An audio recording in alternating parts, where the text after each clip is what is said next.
1,500 registered lobbyists. It might be a little less now. 1,500? Yeah.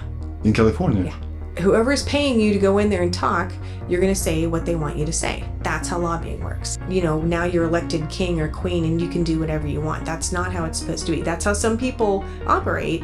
This whole transgender issue with kids in school and not notifying parents. What they then do is they say to the people who are against it, oh, well, you're transphobic, you're this, you're that, all this name calling to make you look like you're this horrible person. I mean, that's politics, right? They'll lie about you in a campaign. Democrats in this state so despise Trump, if you're associated in any way, shape, or form with him, then you must be bad. Melissa Melendez is a former California State Senator, member of California State Assembly, and a Navy veteran. Thank you for your service. She has a bachelor's degree in History and Political Studies from the University in Honolulu, Hawaii, and also Master's of Business Administration, MBA, from the University in Phoenix, Arizona. Mrs. Melendez learned Russian language, worked as a translator for a decade, and was also a part of flight missions Operation Desert Shield and Desert Storm, Iraq. Melissa is a wife, a mother of 5, and a woman of God. Welcome to the show. Thank you. Thank you so much for having me. Melissa, you've been to a war, to Gulf War, right? Well, I don't know if I'd call it war in the sense that most people think about it. I participated in the Cold War. So when we were, kind of fighting with the Russians as they were then. But I wasn't shooting at bad guys and no one was shooting at me. So I want to make that clear. But you've been deployed. Oh, yes. You've been to Iraq. I've not been to Iraq, no. Where were you located? So where I was stationed when we were flying missions was in Japan. So at first I was in southern Japan in Atsugi, and then I was up in northern Japan in Misawa. And I was there for 4 years. It was great. I mean, I was young then, so it was a lot easier to do because we would do 12-hour missions sometimes where you would do 2 hours of pre-flight, getting ready, getting briefed, making sure everybody knows what you're looking for, what's going on. And then your actual mission was about 12 hours long of flying. And then you do about 2, sometimes 3, sometimes longer hours of post-mission briefing, because now you have to pass on, to the next crew. Okay, here's what happened. Here's what we found. Here's what's going on. But I mean, it was fun. It's a young person's game. I will tell you that. I was in my 20s, but man, it was a good time. Almost no sleep?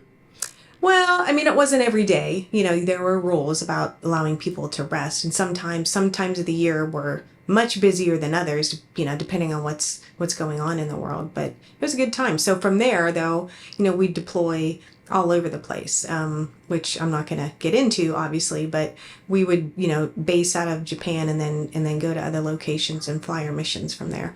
But I'm a little bit confused. So you were a part of flight missions Operation Desert Shield and Desert Storm. Those are Iraq. But you told me that you were fighting against Russian, Soviet Union at the time. And you were in Japan. Right. So Desert Shield, Desert Storm, I flew some missions with the Air Force in support of Desert Shield, Desert Storm. But I wasn't deploying to Iraq. And then prior to that, of course, the Cold War is when we were flying missions out of Japan. What exactly did you do? I can tell you that. you can share even one story? Well, our job was reconnaissance. We needed to know what the Russians were doing, where they were doing it, who they were doing it with, when they were moving, when they, all of those things. Anything that related to their military, whether it was their army, their Air Force, whatever it was, that was our job to know what they were doing, because our mission really was fleet protection, our fleet protection. So we want to make sure our subs, our ships, our aircraft all know if there's, danger in the area, if there's something they need to look out for. And so that was why we flew those missions, in addition to, of course, collecting, intelligence that we could share with the intelligence community. What was Japan like back in the 1989, right? Yeah, Japan was very clean. It was very safe. Although I do remember the first time I was in Tokyo, and, the Japanese are very polite people, except when they're in a crowd.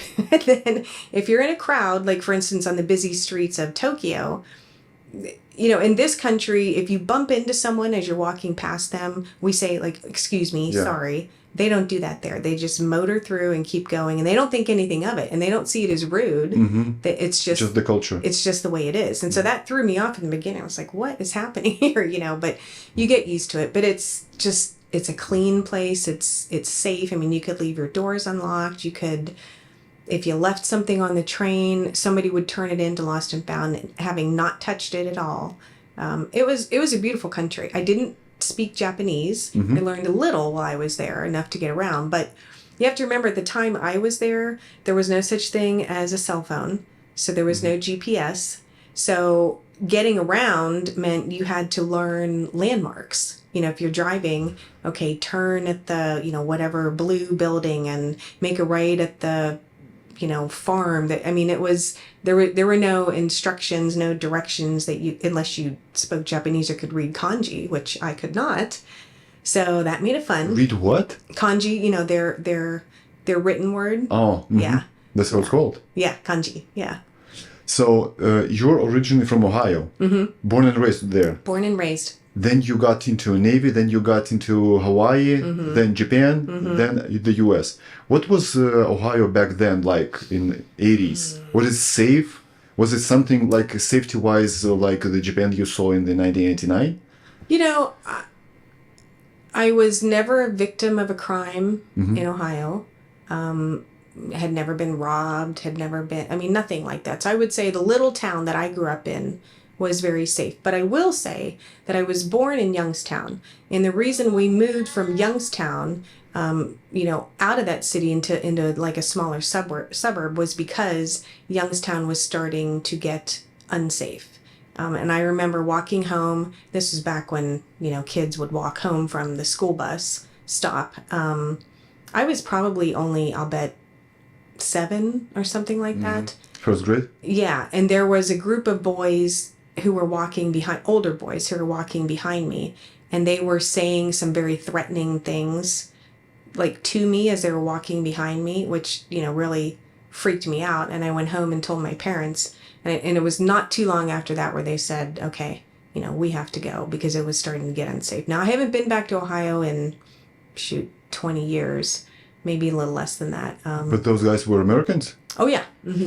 So I want to figure out whether it was always that unsafe in the US, especially here in California, or something has changed. Because if something has changed in the last 10 to 15 to 20 years, it means that you had a blueprint that wasn't that like that back then. Yeah. So you can change it. Well, I think if you look at the crime statistics, you can see there's probably an ebb and flow, depending on the year of crime. But I think we can see that there has been a steady increase in crime, in particular types of crime, where there's property crime or someone is, like a personal injury kind of thing, or even, a crime committed with guns, because we know, we have a serious issue with the border now. And when you have an open, porous border, that means you have drugs coming across the border. That means you have illegal weapons going back and forth across the border.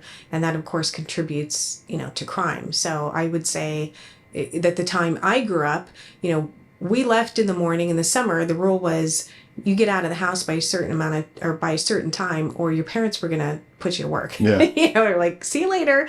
And you came back at dinner time. Kids don't do that now. No GPS, no smartphones, no smart none watches. of that stuff. There was not, and also there wasn't TV 24 hours a day. I mean, I'm old enough to remember when TV broadcasting cut off at midnight. And then it was just static and, the national anthem played and see you later until the next morning. So it's very different now. I in a way, I feel bad for the generations coming up now because there's so many distractions, and it's very hard for parents to keep their kids from those distractions. I tried very hard. My kids weren't allowed to have a cell phone until they were in high school. That was a rule in our house, not until high school. Now, granted, my oldest is 25, my youngest is 18. But first of all, my feeling was, okay, you're in 7th grade. Who are you going to call? Like, what do you need to sell? Well, but I take you to school. I pick you up from school. There just didn't seem to be a need to me. So when they got to high school, okay, then they were allowed to have cell phones. But I've seen, the difference in kids now compared to when I grew up, because we were talking with one another. We were outside playing. We were getting into a little bit of trouble as kids do, but we weren't looking at our phones all day, and we weren't looking at the TV all day. We were interacting with one another, and I think there's something to be said for how, you get to know people based on just talking to them and being around them instead of looking at other people's lives on your cell phone.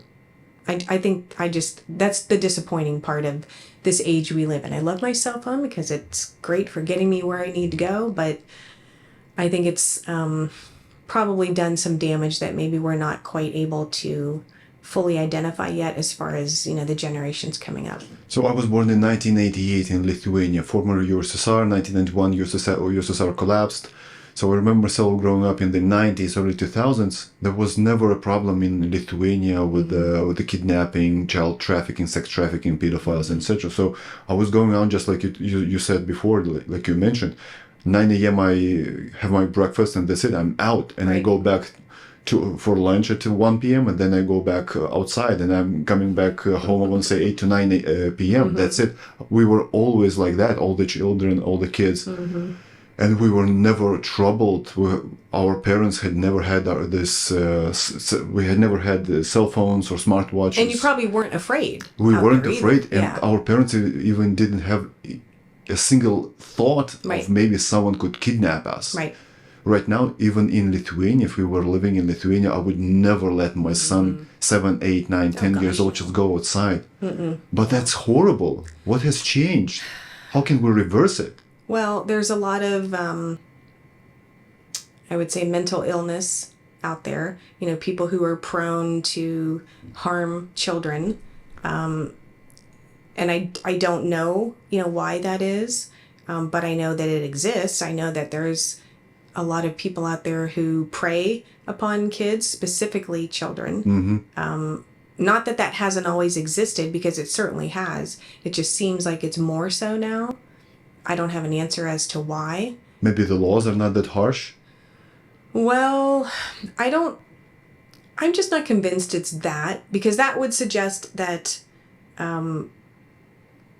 that there's always been this many people looking to harm children. They just haven't had the opportunity. And I don't think that that's how it works, actually. I think someone, from a psychological standpoint, someone is either prone to that type of behavior or they're not. It doesn't just magically click on in their brain. And the people who are prone to that have a very hard time controlling those impulses. So whether the law is there or not that says, you can't do this, they can't help themselves, or they choose not to. And so I'm just not convinced that it's, I don't know.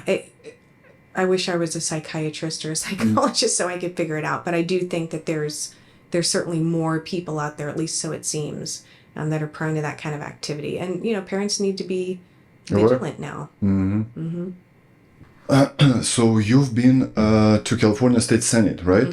What it is like. So the whole structure, maybe that's just for me because I'm a foreigner, but I believe the whole structure of the government is so confusing, even for the Americans as well. So you've got the House power has the White House, right? Would you say so? The what? The White House, the president. Yes. Then we've got the Congress, which is Senate and the House, right? Right. Then we have each state has his own Senate, right? That's where you were a senator in California State. Then you've got the local. Yes. So each state has their two chambers, which is, so it's like Congress, right? Congress, there's the Senate and the House of Representatives. Yes. Then you get onto the state level. And in California, for instance, we have the Senate and the Assembly.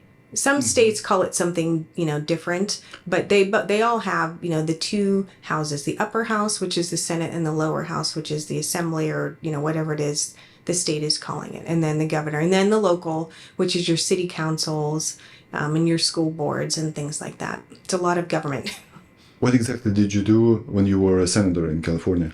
So I started off in the Assembly in the lower house, and then the senator that represented this district, he resigned to go work for the Trump administration, so that left an open seat.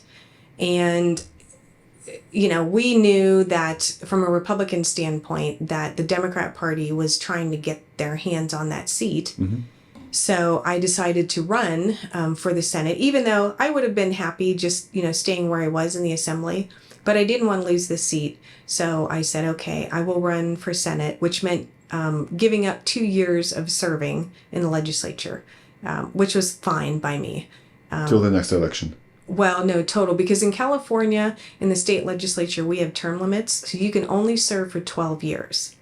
Oh, I got you. Yeah. Yeah. So it just has to do with when I would have been able to run for re-election in the Senate. They said, well, if we let you run for re-election, that would put you over the 12 years. So you're not allowed to run for re-election. You can run for this seat now, but you can't run again, which means I served for 10 years instead of 12. Yes. Which was fine. But, when I first got to the state assembly, that's when the Democrats got a supermajority. That was disappointing.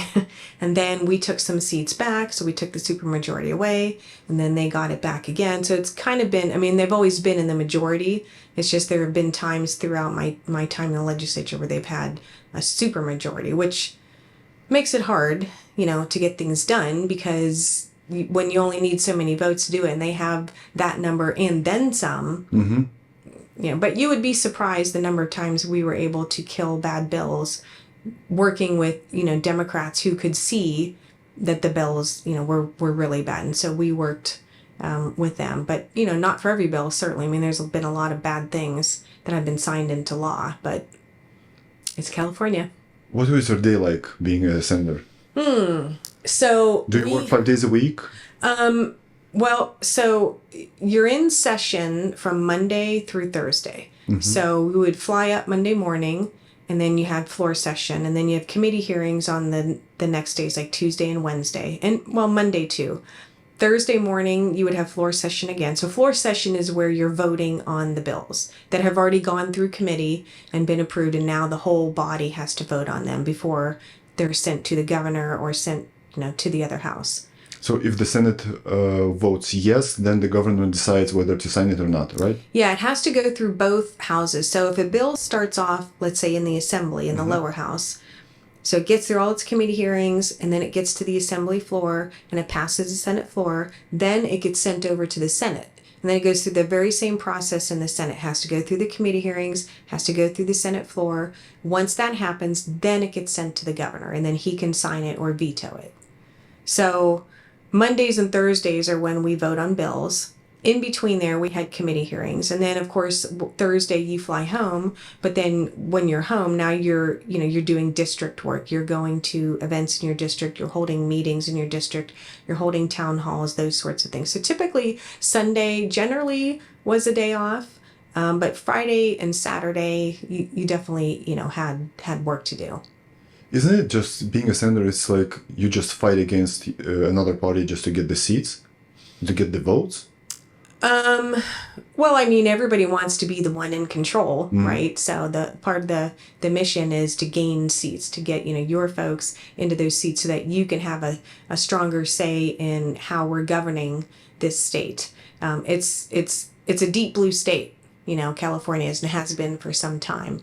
So is it really? It is. Or just LA, San Diego, and San Francisco? Well, Bay but Area? where all the votes are concentrated is, the Bay Area and San Diego and LA. So yes, it's a big state, and there are lots of red pockets in the state, but those aren't as populated, of course, as, these other big urban centers in our state. And that's part, and those parts of the state tend to be more Democrat. But California used to be red, right? During the Reagan era? Years, yeah. Yeah, that was a while ago. What changed? He governed well, right? He did. Well, he went on to be president. So California right now is blue for 30 years, I want to say? At least, yeah. And it's getting ruined year after year after year. Well, and, what we see is the loudest voices seem to have the most power and effectiveness on legislators. So, we see that even on a national level, where I have heard, Democrat colleagues say, oh, this bill is garbage. I hate this bill. But then they turn around and vote for it. Because if they don't, then their leadership comes down on them, and then they get punished. Their constituents go crazy, because they're not far enough to the left. and they want to get reelected. So a lot of times it's about self-preservation. It's about, okay, what do I have to do to get reelected? And that's what they do. That's the whole job. That's your whole job. It's like when you become a president, your whole job is to get reelected in 4 years. And after you get reelected, then you work? Then you do Yeah. the whole work? That's not how it's supposed to be. I mean, there are a lot of issues that are very bipartisan. They really are. I would say... Like what? Well, like more than half, of the bills that go through the legislature are voted yes by both parties. But there's also a lot, the ones that get the most attention, the ones that are most damaging, that's, where you have the problem. And that's the most concerning.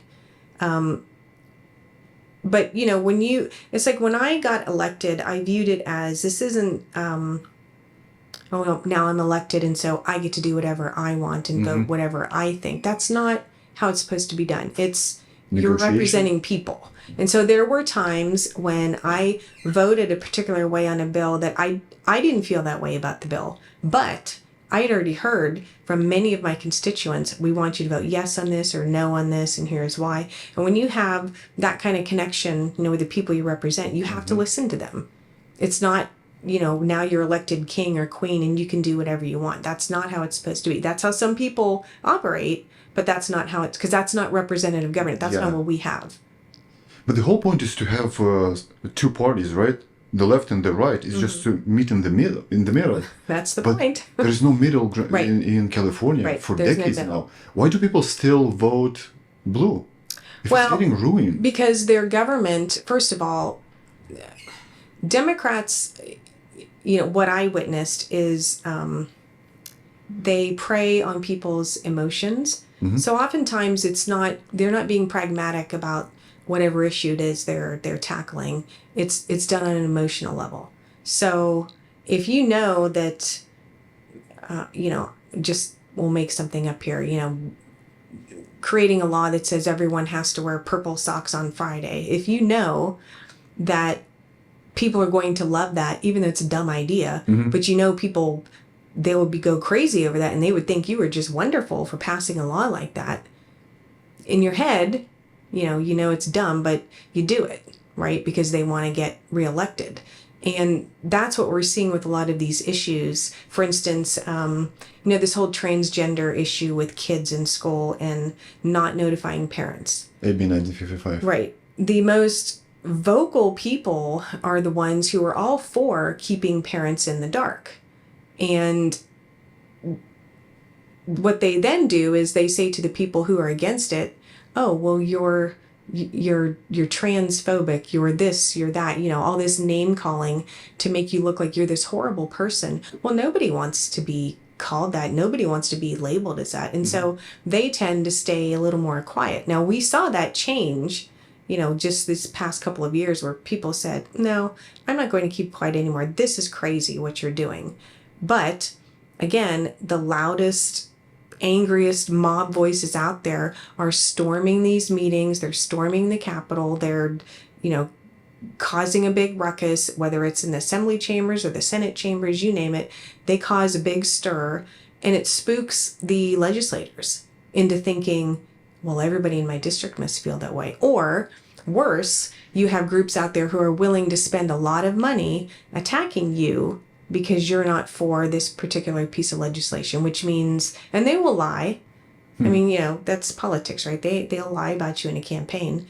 And so then they get spooked again. Oh gosh, they're going to, send mail out. They're going to put billboards up and ads saying I'm this terrible person when that's not what I did. Doesn't matter. They're going to do it anyway. And so it goes back into self-preservation mode. And I'll tell you where I think a lot of legislators make a mistake is when I got elected, I started doing town halls, and I did town halls every month for every year that I was in office. Some months towards like the last half of my time, I did 2 a month. And I did it in a different city. We just moved it around so nobody felt like, they were left out. That's how you get to know how the people you represent feel. And I don't think enough legislators take the time to do that because they're afraid. They're afraid of getting attacked by the people who don't agree with them. Well, I had Democrats, Republicans, Independents, you name it. They all came to my town halls. And they spoke up and they let me know, but there was never, law enforcement never had to get involved. There was no fighting. There was certainly sometimes there were some very robust conversations, but it was civilized. And that's, I think, the missing piece is legislators they're not getting out there and listening. If they listened and if they learned what their, constituents felt, they would probably vote differently. I believe just the far left, they can't answer the questions. That's why you will never see the far leftists on the podcast, because this is unscripted. Right. They have no idea how to answer the questions, which are harsh questions. For instance, Minnesota, right? And the VP pick of Kamala Harris with the tampons in the boys' bathroom. So the question would be, what to do? Why? Why? Why are you doing this? Yeah. Supposed to do with those tampons? Like what? I believe he's got no answer. Right. Or for instance, yesterday was the debate, and he lied when he said that he didn't cancel that law that in Minnesota you can leave the baby if he lied. Baby was aborted alive, which was a shame because it's so easily proved. Yeah, just what the bill says. Yeah, it's crazy. Yeah, and he didn't get fact checked. Yeah, by them. Probably because the moderators had no idea. They didn't bother looking at that because they were too busy focusing on what J.D. Vance has or has not done. But there's no way he can logically explain why it is not prohibited to leave a small child, a kid that was just born alive, just to be left behind, for him to die, basically. No answer to this question. And he wasn't pressed to answer it.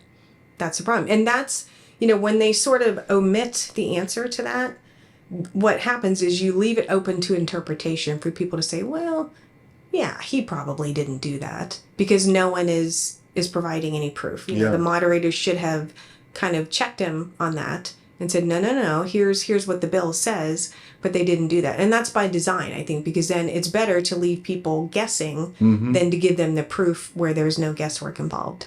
Yeah, but all politicians speak the same way. Yeah.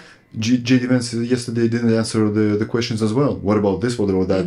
He didn't answer. But that's the work of a politician, just to... Well, and it's the job of the moderators and to press. Well, and the voters, right? To press and say, no, we need an answer to this. Some issues aren't, it's not a yes or no answer. Sometimes they're kind of complicated, so you have to talk through it. I'm not saying you can't answer it. I'm saying it's not a quick, if you only have 2 minutes to answer, it might be hard to kind of explain it all, but most things I think you can answer pretty easily. Yeah, but a few questions of yesterday's debate weren't open. For instance, they asked J.D. Vance whether they will separate the immigrants' families if their child was born here in the U.S. He didn't answer the question, and he was pushed 2 times. He didn't answer the question.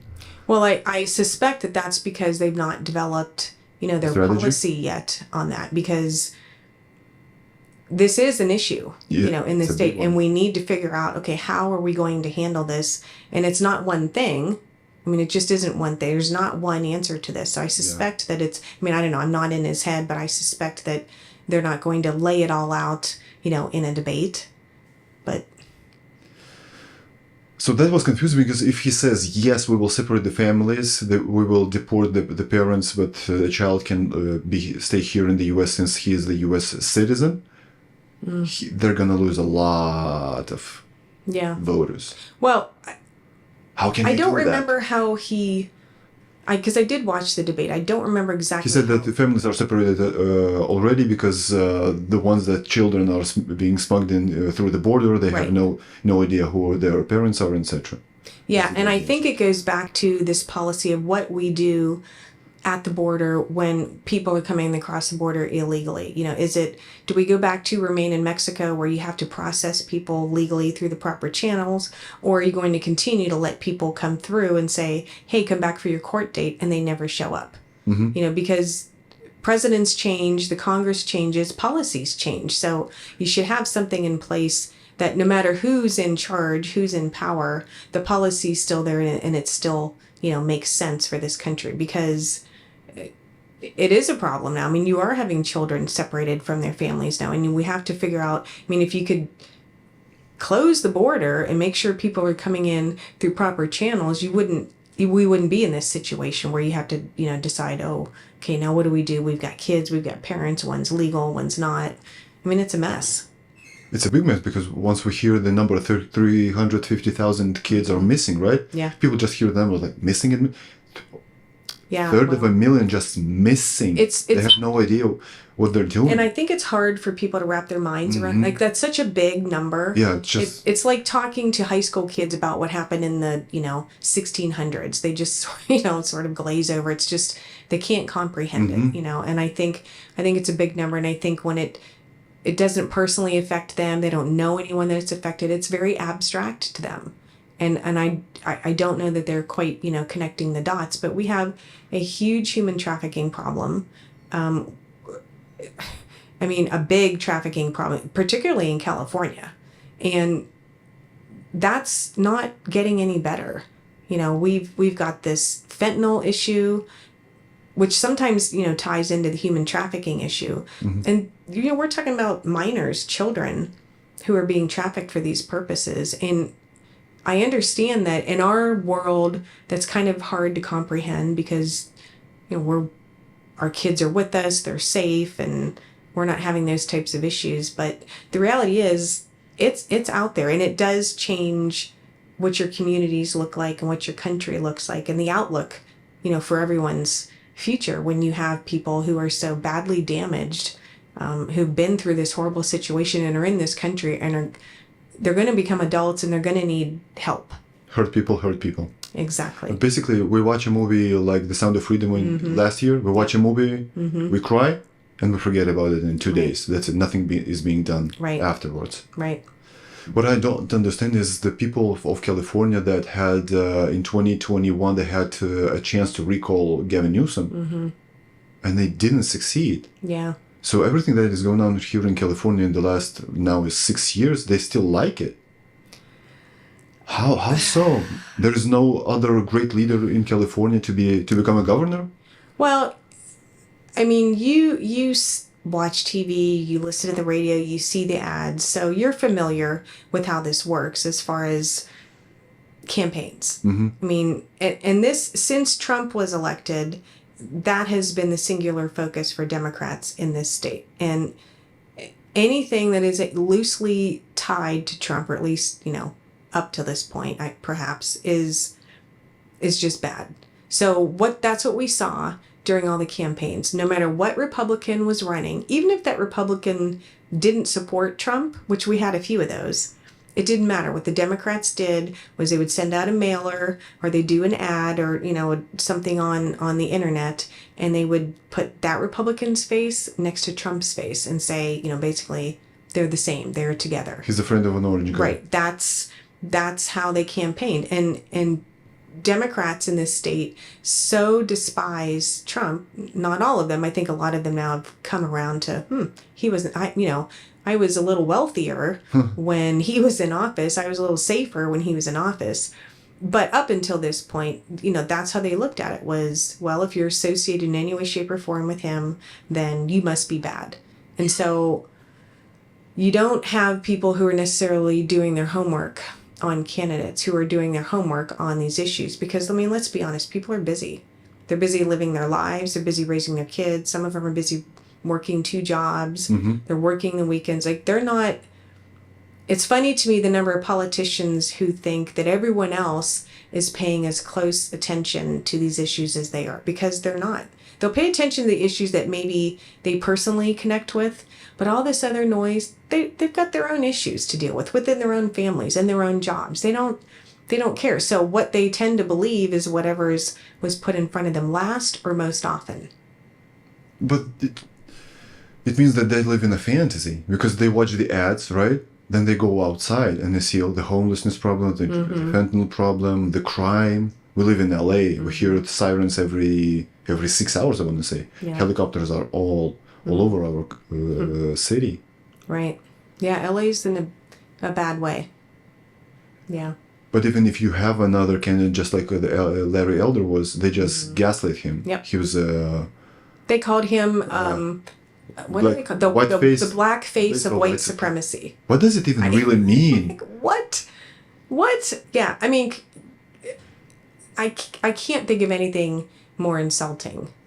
But it feels like they just figure out how to play the emotions of constituents, Exactly. and they do it. That's what I was telling you earlier. It's all emotion because that works. I mean, it really does. People are motivated by fear, by excitement, by joy. I mean, we're emotional beings, and it works. And so that's what they used, emotions to get people to do, certain things, to vote a certain way, to support a certain candidate.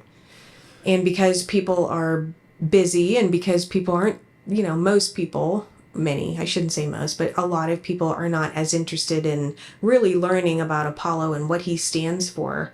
They're going to believe the sources that they typically go to, whether that's someone they know or whether it's a particular... Like Taylor Swift? Right. But, I don't know how anybody... first of all, let me just say, nobody is deciding who they're going to vote for based on Taylor Swift's recommendation. I can tell you that. So that's just silliness, but whatever. But they will go to, if they always listen to CNN or if they always listen to Fox or, whoever, they're likely going to believe that source and just go with that. But it's like hiring a team, hiring a few employees, and after 4 years you see the bad results that your company was almost dying, right? It's going to bankruptcy, and they still rehire them for 4 more years. No, I know. I've seen, gosh, I just the people I've served with, I've seen get in trouble and do bad things, and they still got reelected. I mean, we had one guy, he and his other, male, well, there's a few females too, Democrat colleagues they were drinking in the Capitol. This was not during session, but, in their office, which is not, they're allowed. But they were out on the portico, off the assembly floor, drinking, having a good time, taking pictures, posting those pictures on social media. And then he got in his taxpayer funded vehicle. Okay. Cause we all had a car up there, and he got in that car drunk and got pulled over and got a DUI because he was driving the wrong way down a one-way street. He could have killed someone. Yeah. And this is someone who has children, like his kids were young. It's not... Anyway, he got reelected. In fact, he got promoted to the Senate. But it seems like that's the blueprint. Act this way and you're going to get promoted. I've joked about this before, but, sometimes I feel like it's true that they could literally light, a baby on fire on national television and nobody would care. They would still get reelected. I don't understand it. But maybe now, with the economy changing and people are struggling and we still have, nearly $5 a gallon gas here in California. We still have very high electricity prices, which are going to continue to go up. The water prices, you're registering your vehicle, all those things are getting more expensive. I'm hoping that people go, this isn't really working for me. The problem is Democrats, their answer typically is, well, we'll just subsidize it. So what they do, like for instance, one of the bills that they passed when I was there was, you would waive the fine for people who got traffic violations if they made under a certain amount of money a year. What does that have to do with, you broke the law, justice is blind, You're right? Promoting. Right. So since you make X amount of dollars a year, you're going to have to pay that traffic ticket. Me, I make less than that. So Melissa, you don't have to pay it. That's segregation. Right. And so what does that say to me? Well, I can do whatever I want. Yeah. And I don't have to pay. That's socialism. Socialism, segregation. It's almost like racism. The next step is like, if you're white, you get a DUI, you're done. You're going to prison. Done. Yeah. But that's how they do it. So they will say, oh, well, we want everybody to have electric vehicles. We don't want gas-powered cars anymore. So we're going to subsidize electric vehicles for people who make this amount of money or less. And they have done that. Okay, so now for electricity, if you don't, and keep in mind that utility companies already have some programs in place for, people who are living below the poverty line or having a hard time paying their bills. But the legislature went further than that and said, well, now, okay, if you make, X amount of money a year, then you get this subsidy. So, I mean, all of these things, it's all, don't worry, we'll take care of you. We're the government, we're going to take care of you. And so that is, I think, when you have so many people who are living at or near poverty in California, which it's a lot of people, the more the government says, don't worry, I got you. We're gonna cover this, we're gonna waive the fee for that, we're gonna do that. Then people go, oh, okay. Well, if I don't keep that person in office, all that stuff's gonna go away, and then I won't be able to afford, anything to live. So we'll keep that person there. Just take a look at Argentina. It was top 3 country 100 years ago, and just a few years ago it was a mess. Yep.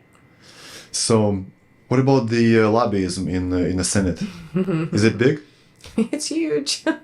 These people don't realize how big it is. There's probably, when I talk to legislators from other states, their jaw drops when I tell them we have, I don't know, last count, if I had to guess, I would say probably 1,500 registered lobbyists. It might be a little less now. I don't 1,500? Yeah.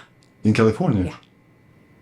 Who do they represent? 1,500? Oh, everybody. Everybody has a lobbyist in California. Give me an example. From gas station owners to nail salon owners to... Nail salon owners? To... What do they lobby for? Cheaper gel?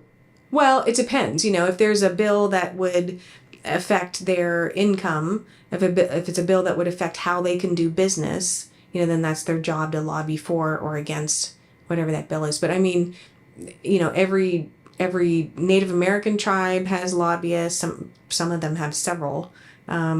Utility companies, phone companies, gardeners, construction workers, you name it. Everybody has a lobbyist. What do they do? What's your experience? So their job is to, again, if there is a bill, let's say you own a landscaping company.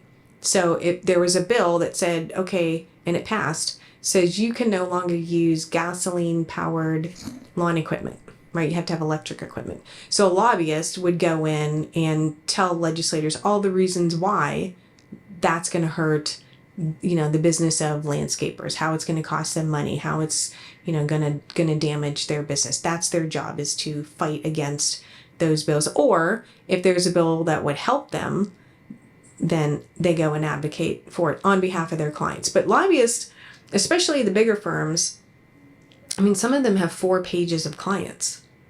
4 pages of clients. Yeah, some of these firms are huge. So you could have them one day, arguing against a bill that helps Walmart. And then the next day, they could be in a committee representing a different client, arguing for that type of bill again. Like it's whoever's paying you to go in there and talk, you're going to say what they want you to say. That's how lobbying works. But it's not how they personally feel. You have to remember that. It's not... It's business. Right. The lobbyist could think it's a stupid idea. It doesn't matter. If your client says, I need this bill to pass, your job is to go in there and make it happen. And they don't talk with their mouth. They talk with the money. And some of them have a lot more money than others. Some of them, the people they represent give a lot of money to candidates, and that tends to persuade people and motivate people a little. How? For instance, they buy a car, they buy a vacation? No, nothing like that.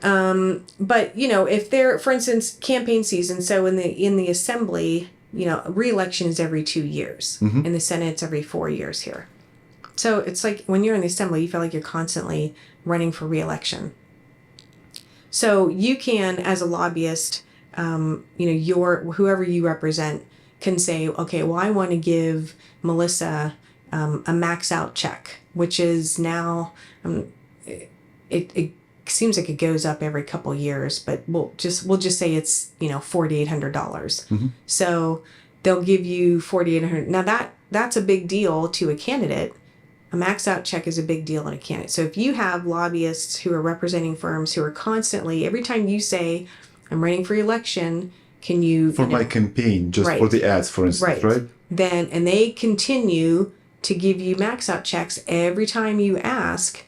Well, now they're probably, they're going to expect a little more of your attention when they come to talk to you. Doesn't mean you have to vote their way, But it also means for many of them, okay, well, if you don't, then, oh, look, you have an opponent this time. Maybe we'll fund your opponent.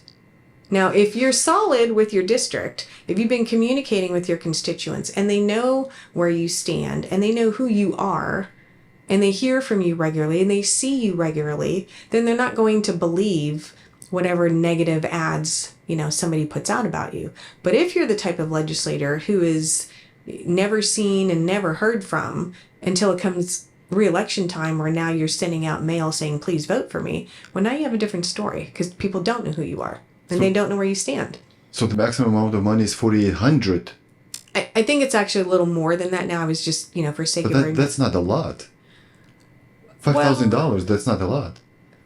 But that's just one person, right? You're not, we're talking about, remember I said there's over 1,000 lobbyists all representing all these different firms. So they all have all these clients. So that lobbyist could have, 10 clients who write you a max out check.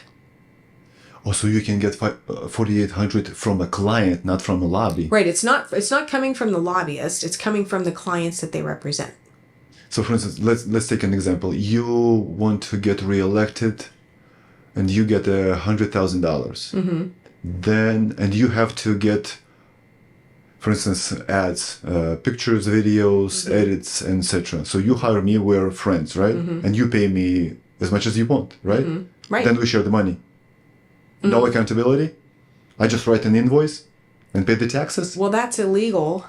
But I suppose some people might do that. I know we've seen situations where. Well, I'm going to do the work. I'm going to edit you the video, but $10,000 per video, not $1,000 per video. Well, and as a candidate, I'm free to hire and pay whatever I think is reasonable.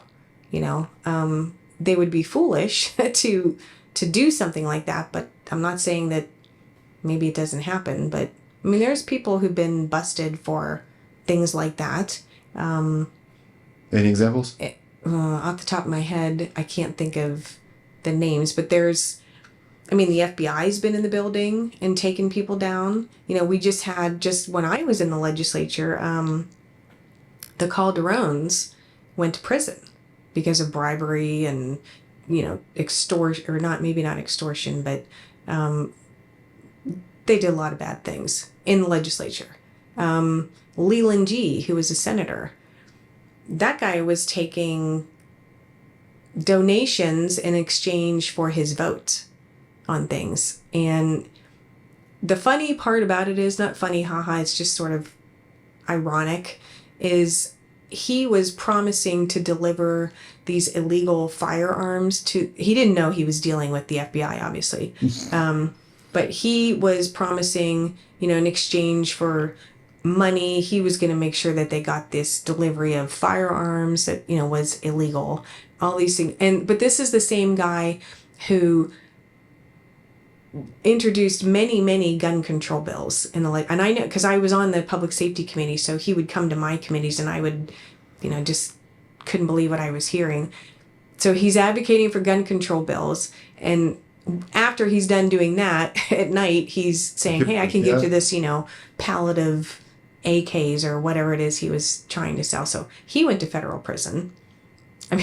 Good for him. Yeah, there's a lot of people who think they're more clever, but eventually they get caught. They're just so greedy. Yeah. They want the power and the money. Mm-hmm.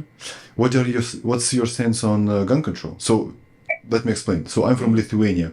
I'm 36 years old. I had a gun in Lithuania, but in order to have to get a gun in Lithuania, you have to get a 2 weeks course, and you have to pass the exam, and the medical exam and the written exam, and you have to show that you've learned how to handle the gun. Then I got the license, then I can buy a gun. Okay. So in the US, it's nothing like that, but it depends on the state, right?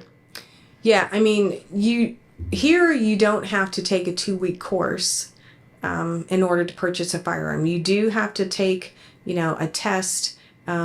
There is no medical examination that is needed, but you're also asked questions. For instance, if you have any physical impairments, if you ever used, or are you a user of illicit drugs? But you're the one who answers those questions. Yes. And it's, you have to be honest. you have to be honest. And if you're not, and they find out later that you were dishonest, you could go through what Hunter Biden was going through, which was getting charged for lying. That's a felony on these forms. But there is no course. Now, if you want to get a concealed carry permit, you do have to take a course. You do have to show you're proficient in using your firearm. And it is long. I think it's longer than 2 weeks. It depends on. Concealed carry where means you can carry your weapon with you outside. But if you don't have the CCW, you can own a gun at your house. Well, anybody can have a gun at their house as long as, you know, they've gone through the proper channels and registered and purchased it legally and all those things. So I have firearms in my home, but I don't, you know, I don't have my CCW. I just haven't felt, you know, a need for it. But it is a little different here in how you can secure a firearm than Lithuania. So what about the differences in different states? Are there any? Well, there's federal firearm laws, you know, that everybody has to follow, no matter what state you live in. And so there are background checks that take place to make sure you're not a prohibited person from, like, if you have felonies, you're not allowed to own a firearm. So they do run your name through the system to make sure that doesn't come up. You know, I know that there's been a lot of talk about changing how people are able to purchase firearms. I don't know that we'll ever get there because I'm not sure we can get agreement from everyone in order to get to that point. The Second Amendment issue is a hot button, you know, for a lot of people. And in California, you know, California is very different than Montana. You know, I mean, we own firearms for different reasons perhaps than they do in Montana. And so when you try to this broad brush of changing how you can secure a firearm for everybody, that's when you start to get pushback. And that's when you're going to have problems getting all members of Congress to agree, okay, you know, we can do this. So what does Kamala Harris wants to do with guns? She wants not to ban it, but she wants to buy it back and to ban the AR-15s. I hesitate to say what she thinks because it keeps changing, if I'm being honest. But I know she said something about a mandatory buyback, which those words don't go together. It's either mandatory confiscation or it's a voluntary buyback. There is no such thing as mandatory buyback. I mean, mandatory means you are being compelled by the government to do something. That's not voluntary. But can it be an executive order of hers if she becomes a president, or it has to pass before? Yeah, I don't think she can do that. I mean, you know, there were other things I didn't think that Biden can do or Obama could do, and they did it. So, you know, don't quote me on that. But I don't believe that she would be able to. I mean, that would be, first of all, it would certainly go to court immediately, because the Second Amendment is in our Constitution. So, you know, the president doesn't get to override the Second Amendment. Yes, but who would sue them? State? Oh, sure. The state attorneys general would certainly bring lawsuits. I mean, anybody could. Yeah, it doesn't have to be the state. It could be a private citizen. You told me that this is the violation of the Second Amendment, but since 2020 to 2022, I want to say the First Amendment was violated multiple times. No court cases at all. Yeah, we're a mess. That's what happens, though, when you get people into the highest, you know, levels of government who are doing these things, and then you have a judicial system that isn't willing to, you know, go with the law, go with the Constitution, rather than backing the politicians who have an agenda. What are your thoughts on you as a mom of 5 on family leave? So once again, so back in Lithuania, we have a family leave you have 2 options. So you can go for 1 year and you'll get 100% of your salary that was 6 months prior to you becoming a parent. Either a father or a mother can do that. Okay. So 100% for 1 year. Wow. Or the same 100% of money that you'll get in 1 year, it just prolonged to 2 years. That's what I did. So I got a family leave when my son Richard was born. Prior to that, they calculated how much money did I earn via my salary for the past 6 months. And I went for 2 years and I got the money in 2 years for 1 year in 100%. But the government pays that. Okay. So yesterday in the debate, Walz was saying that the companies have to pay it, right? But now the situation with the family leave right now till to this moment in the U.S. is what, a few weeks, I want to say? A couple weeks, I believe. Depends, of course, on... How do you feel about it, being a mom of 5? Well,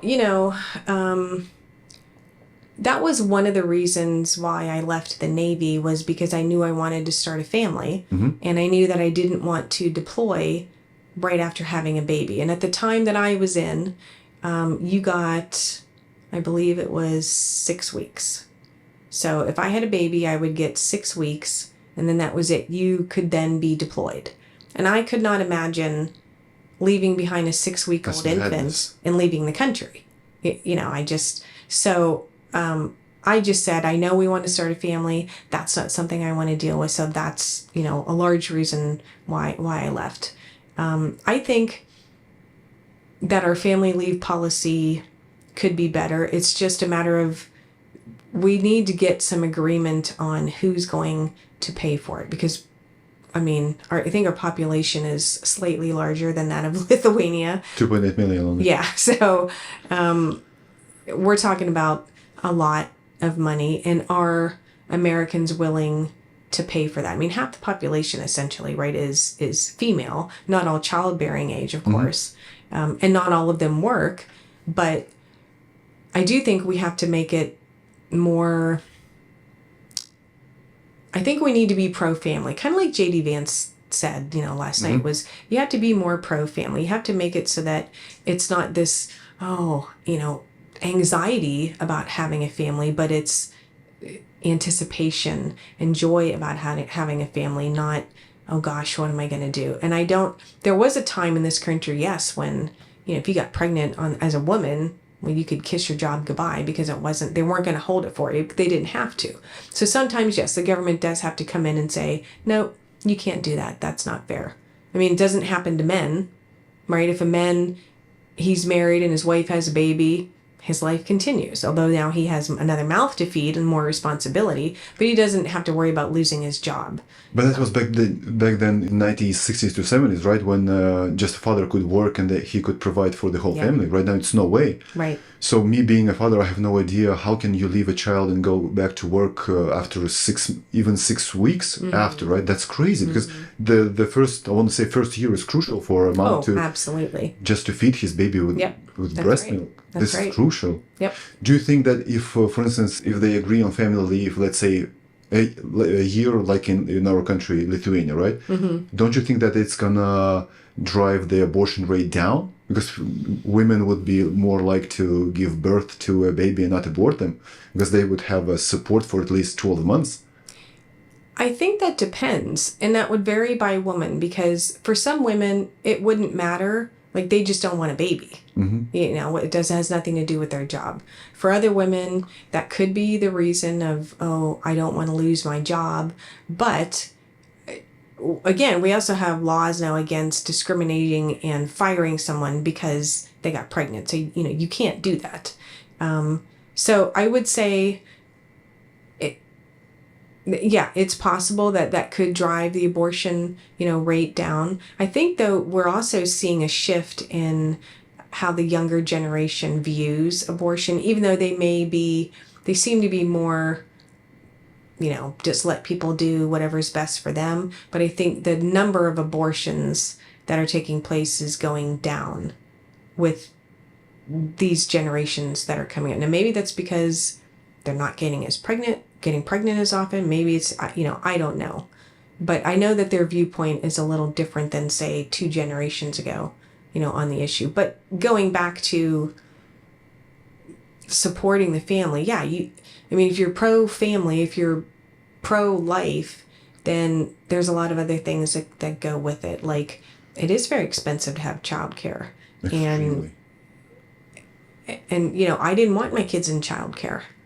I didn't want someone else raising my kids, but I wasn't raised that way. My mom, because of the circumstances that she was in, she had to go get a job because she was in an abusive marriage. She had to get out of there. She had to be able to support herself. So she had to go to work, which meant we didn't go to childcare because there really wasn't childcare, but we had a babysitter, an older lady who, came to our house to watch over us, or we went to her house. But it was childcare. But see, now the way the system's set up now is you can't qualify for that kind of. You won't get assistance for that kind of childcare. If you take your child to a childcare center or a county child development center or something like that, then you could qualify.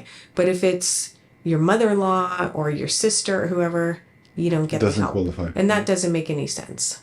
So you as a veteran, how do you view everything that happened October 1st, yesterday, Israel-Iran? Are you hopeful, hopeless? Do you think that we're driving towards World War III, or it's just I hope another not. stage, just like the October 7th last year?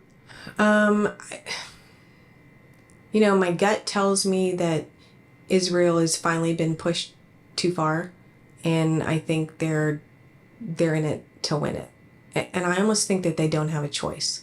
I wish that our country was a little more supportive in making sure that, it would be great if you could tamp down, all of the irritants and the aggravation between both sides. That hasn't happened yet, But I don't think Israel's going to stop. I don't think they can afford to at this point. And I almost think that we are almost at the point, or they are almost at the point of no return in this. There's been a lot of damage done. Killing the leader of Hezbollah, that's a pretty big deal. And he was not the only one that was killed in the last, I want to say 60 days, right? Yeah. Do you think the World War III is possible at all, or we're in it and it's just a proxy war and we will never see something like World War II where just countries are in the hot war phase like we had in the 1940s? That's what I think, because it's much different now. The nuclear option exists, and which terrifies everyone. So I don't know that we will see another World War II. It's a different environment now. We're not going to see that type of battle anymore. There's a lot of other ways to go to war now. Given the technological advances that we've seen. So we don't even have to have boots on the ground in a lot of cases. You can send a drone up to do the work that needs to be done. So I think some diplomacy probably needs to come into play here, if that's at all possible. But again, I kind of feel like they're at the point of no return. Who are you most fearful of? Russia, China, Iran? I think they all cause great concern to me for different reasons. Iran, I think from a more aggressive standpoint, from more of a doing harm and damage to American standpoint. I think China certainly is trying to. Well, Iran is more open, right? Right. We just hate America. Right. Chinese we just want to trade. Yeah, right. They're more on the economic, front, and Russia is. Vladimir Putin's. He hasn't changed, I don't think in all of his years, and I think he's still. I think he longs for the old days, when it was the Soviet Union and it was a unified country, and he felt, there was pride in that, and I think he longs for that. That's not going to happen again, I don't think, but I think that's where his heart is, and so I think his motivators are much different than Iran's or China's. Well, he's still young. He's 71, I want to say. Yeah. He still has 10 years. Just take a look at Trump. He's 78 and he's sane. He's full of energy. Right. So Putin, I want to say, he said this phrase a few years ago, that the biggest geopolitical error was made, that the USSR collapsed. And I really believe that he wants to establish the USSR. He does. But he has had... That's my opinion. He has no chance because of the Article 5 and the NATO. So maximum what he's going to have is, I want to say, Ukraine. A miniature version. Yeah, Kazakhstan, Uzbekistan, all those countries. Yeah. I think I think he's shown that. I don't think he tries to hide that.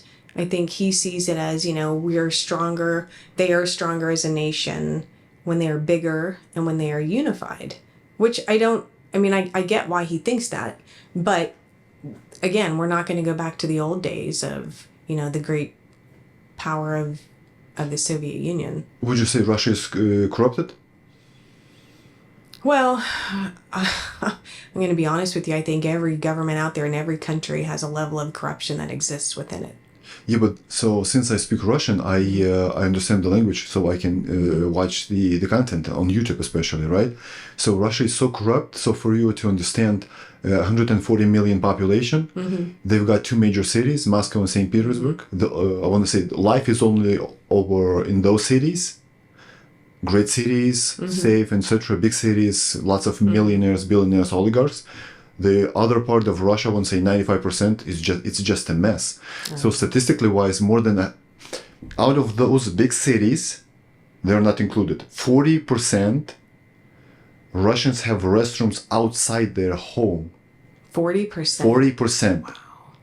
Excluding the big cities. So it's super corrupt. So that's why it's called oligarchy, because he has his friends, which are the list of, I want to say, let's say 50 people that are extremely rich, right? So have billions of dollars. Right. The other part of Russians, they just live paycheck to paycheck. Wow. And every time I hear that, yeah, Putin is so amazing because he fights for Russia, for Russians. He fights for this country because if not him, Ukraine would become a NATO and eventually they would destroy Russia. Maybe I would believe him. But since I know he's corrupt as hell, like no one else, it's not the case. He's just corrupt. Yeah. And he owns a lot of money. There's a reason he's been in office for as long as he has. Since 1999. Yeah, that he doesn't can be in happen office. because you're just such a great guy. Yeah. You know, I mean, it's funny, when we took a trip to Russia, we were in St. Petersburg. And I was just kind of chuckling to myself at the tour guide we had. That was 90s? No, this was in, let's say 2018. Oh, okay. So recently. Yeah. Everything she was showing us was the best. You know what I mean? It was, this is the biggest museum of this. This is the best of that. There was a lot of bravado. Yes. And I asked her, because, you know, typically in bigger cities, that's generally where your homeless population kind of congregates, right? At least in America. And so I asked her about, you know, a homeless issue. And she says, no, we don't have any homeless. I said, none? Nope. I was like, okay, so we're putting on a show here. Yeah, she said, no, we don't have that. You know, I've never been to Russia, but I wouldn't say I would agree with her. Because, for instance, I've lived in Lithuania 30 plus years. You won't find any homeless in Lithuania at all. But that's a small country, okay? Yeah. So Latvia, Estonia, small countries as well. No homeless. Then we've got Poland. That's a big country, 40 million population. You would have to search. You would have to look for homeless. Really? It's a common thing only in, I want to say, most liberal countries. France, lots of homeless. Spain, not so much. Big cities like Barcelona, yes. Yeah. Smaller cities, no. We've been to Madrid, almost no homeless. Yeah. Germany, now a lot of homeless. France, yes. Italy, that's a mess, but their culture is different. Yeah, we didn't the trash, but the homeless, no. Yeah. It's not the I just thought culture. it was kind of surprising that in a big city like that, where, you know, not everybody is wealthy, but I believe that's because of the climate. It's getting very cold in Poland, Lithuania, and Russia. That's true. In You winter, can't afford they just, to be. Yeah. Yeah, they'll just die. Yeah. It was interesting. I will say that. It was an eye-opening trip. Do you think China will ever become actively on offense towards the U.S.? I think China will do whatever they need to do to gain an advantage. Doesn't matter. I don't think morals play into it. I don't think scruples play into it. I think if China thinks they can get an edge, they can outdo us or anybody else because they want to be number one. And they will do whatever they need to do to get to that position. Do you think they're still having this kind of revenge for the opium wars back in the 1900s? It's possible. That was a disgrace for China, right? Yes, but I think, you know, they're looking at the economics of the situation. I think that's the sole focus. They want to make sure that they eclipse us, that they, you know, everyone. They want to be at the top of the food chain. And that way they can control, you know, a lot of geopolitical issues through the purse strings. But it's a fair fight, right? You build a great economy in the country. You're number one GDP. Yeah. GDP I mean, wise. the way they do it, is suspect. I mean, just the espionage portion of what China does and stealing from, our stuff, other countries. I mean, it's They don't invent anything. They just steal all the they just technologies. steal it. When I was, I remember when they forced an American reconnaissance plane down. It was one of our planes, one of our Navy planes. In fact, it was one of the planes that I used to fly. And, but it was after I'd gotten out of the Navy. And I remember seeing it in the news that they forced it. You may not remember it, but No. they forced it to land. The Chinese, basically what happens, you're out there and there's kind of like, international line where you're okay. But if you go beyond the line, okay, now you're in somebody else's airspace. Well, your equipment can say you're fine, you're here, you're not over the line. If their equipment says you're over the line, then they can just come and say They get the jets in the air. yeah. Follow So they forced this reconnaissance plane down, which isn't armed. There's no weaponry, on a reconnaissance plane. They force it down, and they didn't harm the crew or anything. But what they did was they stripped it bare. I mean, they took every piece of gear and electronic equipment out of that plane. Every piece. It's like, did you ever see The Grinch Stole Christmas? Yeah. You know how there's just a wire hanging from his hand? I'll take it. Right. That's what I think the plane looked like. They took everything because that's what they do. No, they're not inventing anything. They will steal everything for their advantage. Have you ever wondered why in the last, I want to say 100 to 200 years, maybe even more, there is almost none inventions from not the Western world, and especially not from the Christian world? So you won't name me at least one or two inventions from the Arab world, Muslim world in the last 100 years, or from Chinese? It's like none, right? So the Arabs invented mathematics, but that was back in a few thousand years ago. But in the last 100 years or so, they built this amazing city, Dubai. But it was built by who? And who spends their money there? If not the Western society, if not the Brits, Americans, Germans, French, that live there and spend their money, Dubai wouldn't be the city that it is right now. It's safe, it's great, etc. I understand that. But they didn't build the city on their own, and it's not the Arabs or Muslims or Saudi Arabians that spend the money over there. It all depends on us, on Western civilization. Well, and then you look at what all of the inventions that the Israelis have brought into the world, which is, I mean, numerous. Yes. It's astounding. I don't think people, realize the contributions that they made to the world at large, with, everything from medical devices to drip irrigation that you see, out in your yard. They're just smart. I've never seen a dumb Jewish people. Like, never. They're just smart. Doctors, engineers, lawyers. Driven, committed, It's like their culture drives it to get the education and do well for you and for your family. And protect yourself too. And sometimes you protect yourself by way of, your finances, making sure your family's taken care of and you can, make sure everybody's safe. And I do think it's a cultural thing that's ingrained for sure. Do you think the war that is right now in the Middle East between the Israelis and Iran, almost Syria, right, and other countries, it's based on religion or territory-wise? Both. Yeah, I would say both. I mean, these we've had fighting going on in these countries forever. That's all they know. It's just a way of life. And it's foreign to us because, okay, we had, World War II and Desert It's never been Shield. here in the U.S. Right, on the but continent. it's not, right, we don't understand that. But that is a way of life. And I think that's where people get tripped up in thinking that you can't just recreate a culture. It takes a lot of time to change hearts and minds. And now when you factor religion into it, it makes it even harder. And I think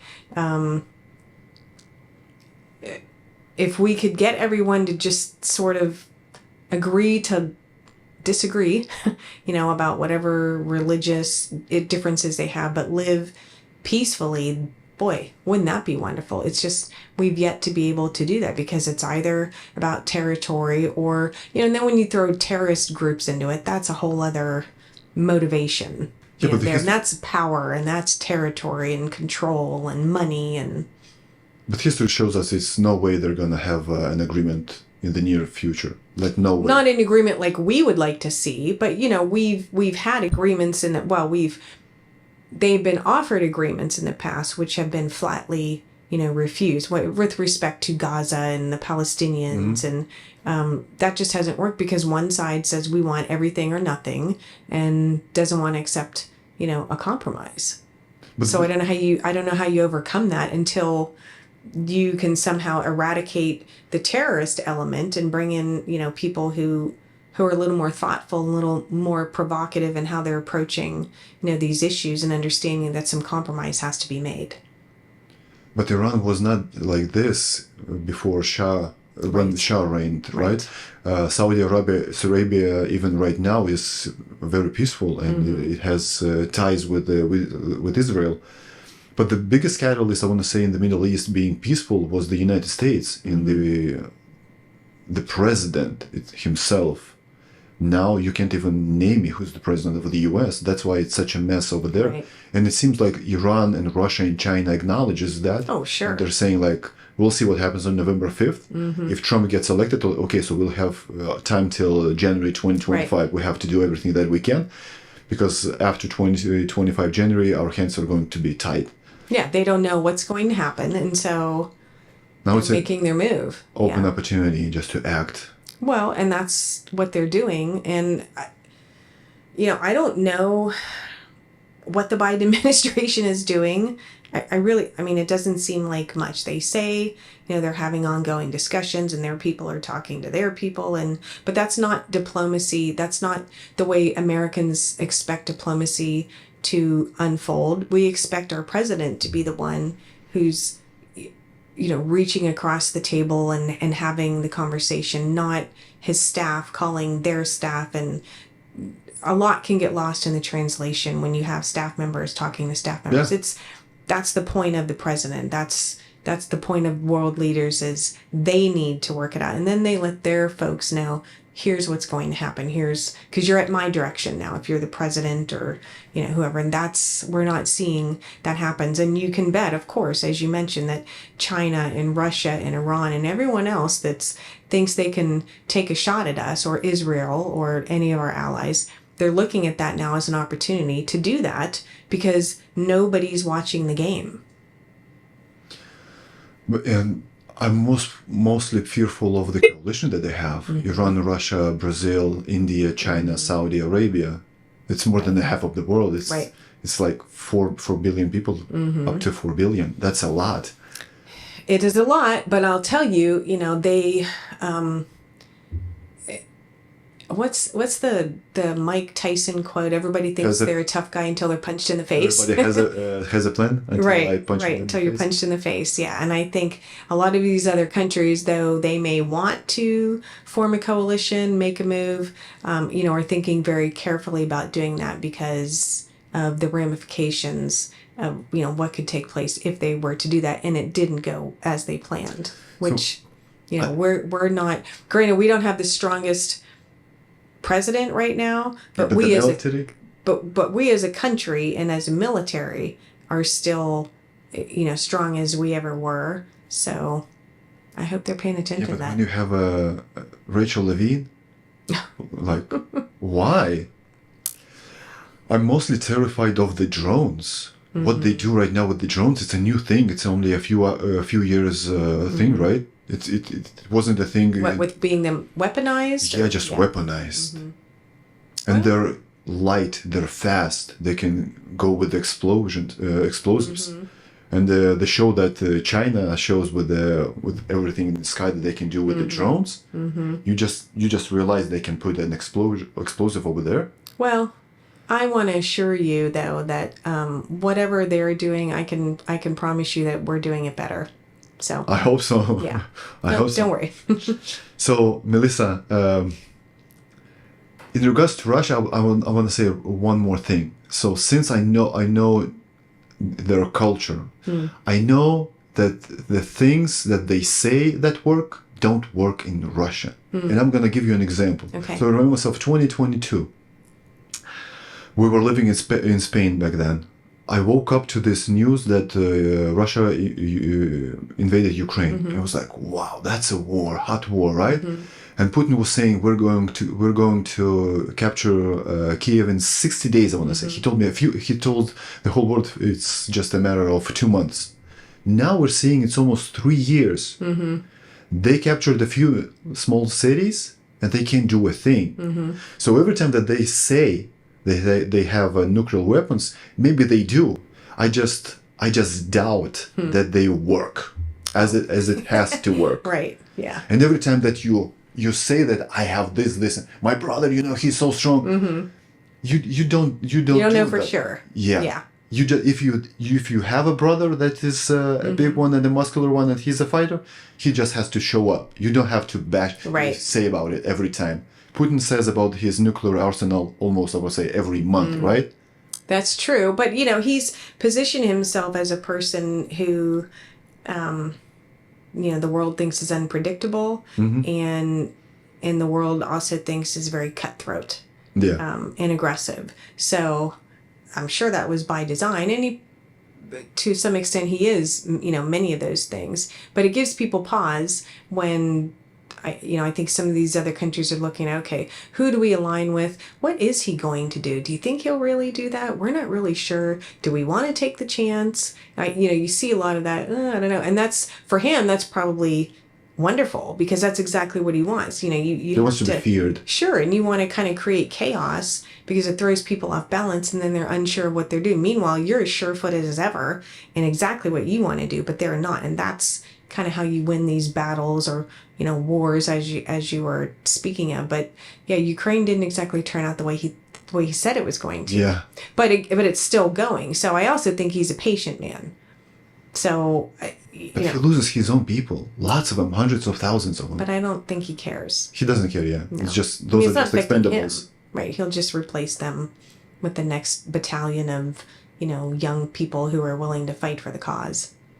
But that's a demographical problem. That's a tragedy, both for Russians and Ukrainians as well. How many Ukrainians men were killed? I believe when, God forbid, if the time comes when he'll have to push the button, I feel like he's gonna do a live on Instagram, like I'm gonna push it. You sure? I'm gonna. Right. Okay. And nothing works. A little bit of a showman or something. Yeah. It feels like it. We have this huge arsenal. I know. He has a lot to lose too if he were to do something like, that severe.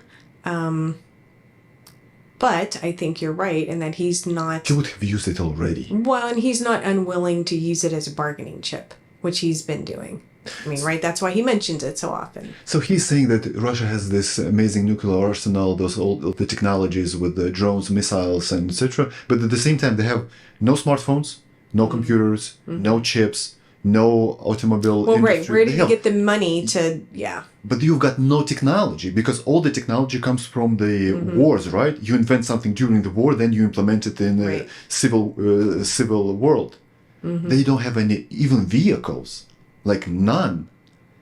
They're not that advanced. He's begging people to call his bluff. Yes, I believe that is. He's wondering who's going to be brave enough to call my bluff. And again, he is kind of, he is aggressive. We know that, and he can be a bit unpredictable. So, will anybody call his bluff?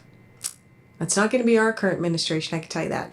So there was one accident. I want to say that was like 5 years ago. So on the national television of Russia, they showed how the new missile was launched and how big it is and such. Yeah. And they used the footage from Call of Duty. Call of Duty. And it was fact checked. Right. They can't even create an animation. Either they're too lazy or too stupid. Or they think people aren't going to figure it out. Yeah, they're going to buy it. Yeah. People play those games, like millions of people. They recognize. Yeah, I was going to say, my boys would definitely recognize that. They would know. This is it. In a minute. Oh, that's so funny. Oh my gosh. He's a funny guy. He's almost like the Kim Jong-un. He's a funny guy. The Rocket Man. Yeah, I wouldn't, I wouldn't Nobody should take their eye off of him. And that's for sure. Nobody should underestimate or take their eyes off of him or believe half of what he says. Melissa, what are your biggest concerns towards America right now? Inside the U.S.? Well, I think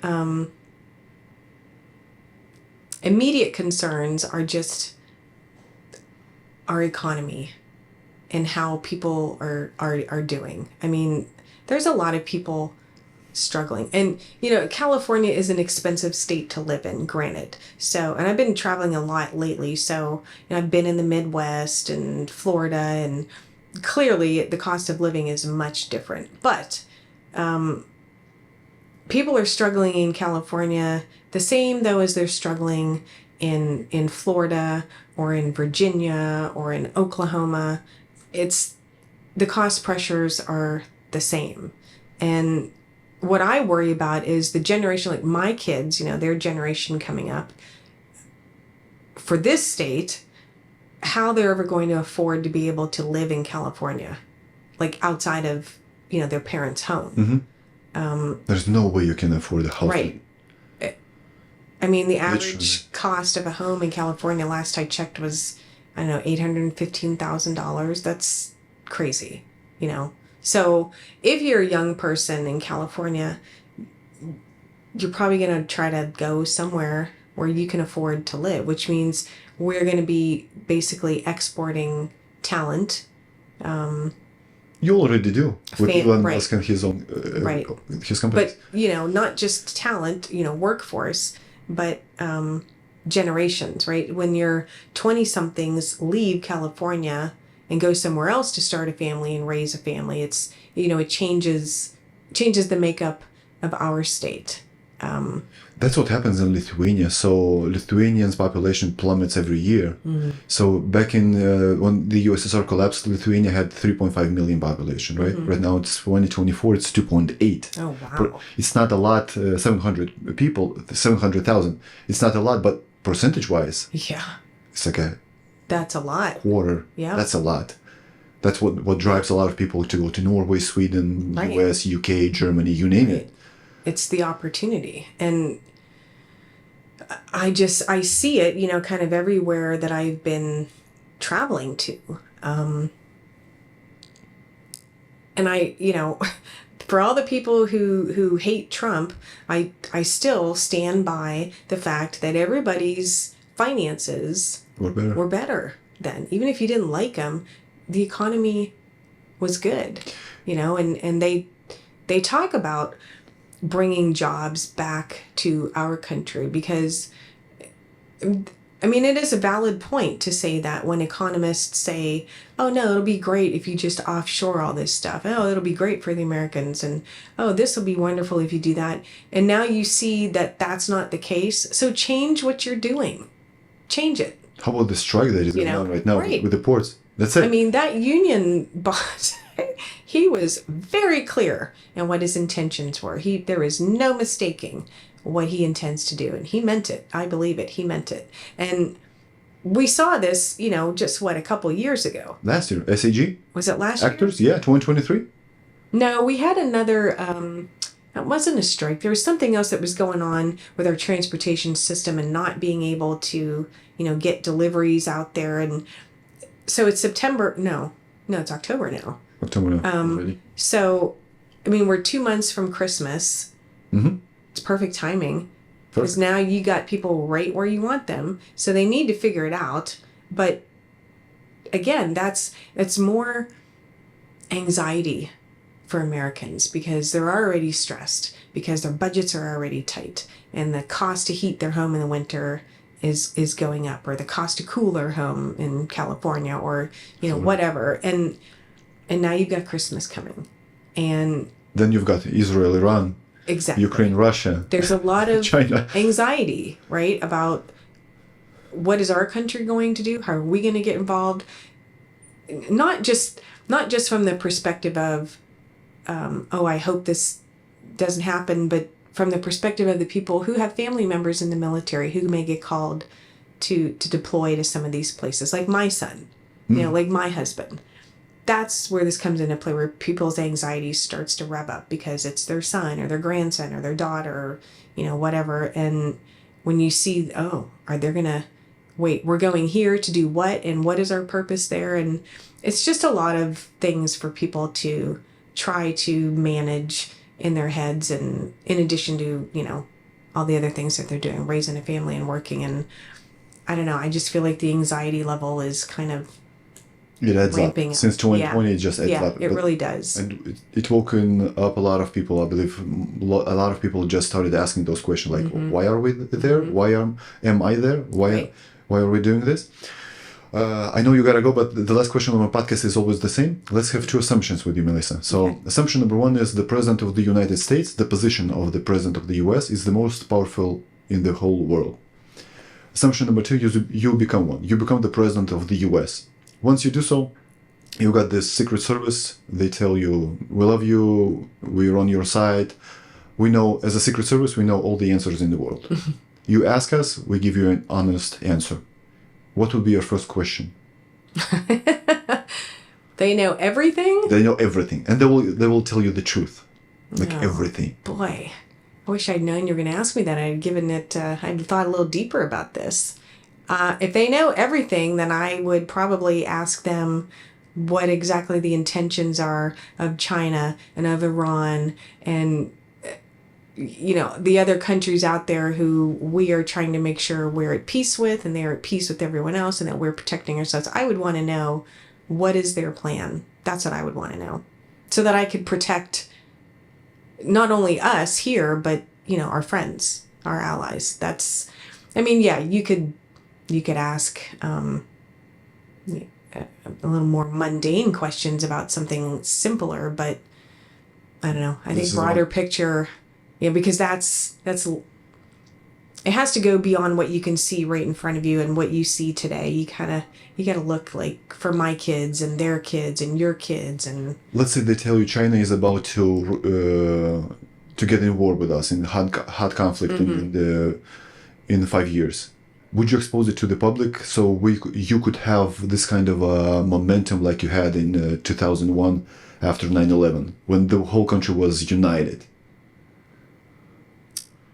Well, I think at some point you would have to expose it to the public, but I also think you need to make sure before you you expose that to the public and you put everybody into a panic and chaos. That's unfair. Leaders don't do that. So you identify your plan, your strategy, and make sure everything is rock solid. That's when you can then shift to, okay, now you tell the public, here's what's going on, but here's what we're prepared to do. But you never want to just say, you'll never guess what I just heard. And then, I get it. Not have a plan, or, my goodness, then your own country's falling apart, and the enemy doesn't have to do anything because you're going to do it yourself from within. But in general, do you think public can handle the truth? For instance, you get an answer who killed the JFK. Would you expose it? Yes. So they can handle the truth. Even how harsh. Well, I think, so with JFK, that was a long time ago, obviously. So those involved aren't alive anymore, like the actual people. But the agencies are right. But the agency is what I'm saying is it's like admitting to, your kids or your spouse something from the past that Santa is not real. You did right. Yeah, you didn't want them to know, but you have to tell them now. It's the right thing to do, or there's circumstances you have to tell them. You don't want to do it. It doesn't feel good, but you know that you have to. I think that's a similar situation where, do you tell the public every detail of, you're not going to lay out the battle plan, obviously, because that would be idiotic. But I think you have to be honest with the people you're choosing to represent and you also have to be strategic in how you're meeting out information so that you don't, not because you want to keep secrets, because you want to make sure that whether it's diplomacy or whether it's just strategic agenda, that you can follow through on that. If you're laying everything out there so well, there's eyes and ears everywhere, right? And so you want to make sure that you can do what you need to do to protect everyone. So there's a way to do that without lying to people and also without throwing them into chaos. I got you. Melissa, that was a blast. That was awesome. Thank you for inviting us to your beautiful place. God bless you. God bless all your kids. Thank you. You and, too. You don't have any grandchildren, right? No, God, no, not yet. God bless all the future grandchildren. Thank you.